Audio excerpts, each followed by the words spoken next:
o balance é que non descarto abrir esas posibles vías de colaboración e ter estas reunións de traballo, non? Porque hoxe é unha primeira toma de contacto con un decálogo de 10 temas importantes para a nosa provincia.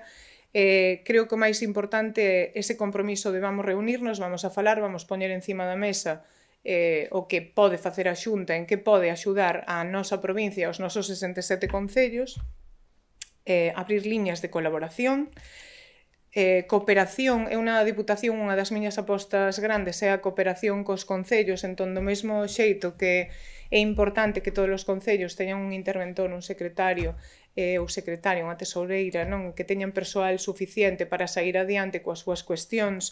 Aí o presidente tamén me trasladou que sí que sería interesante incluso un convenio Xunta-Diputación para poder poñer habilitados nacionais a disposición e poder cubrir todos os concellos. Non sei que máis trasladarvos, creo que xa vos trasladei máis ou menos un resumo deses compromisos que adquirimos. Vou tranquila, a verdade, e contenta, con ganas de seguir traballando. Eu son unha persoa de bastante escoita e que trasladei con normalidade todo o que, insisto, durante estes 2 meses e pouquiño que levo na presidencia me trasladaron os meus alcaldes e alcaldesas.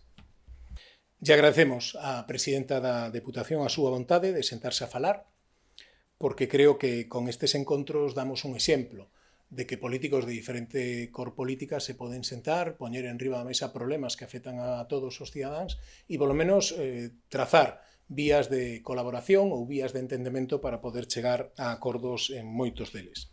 Traballaremos nesta senda para que esta colaboración se manteña e, ademais, chegue moi lonxe.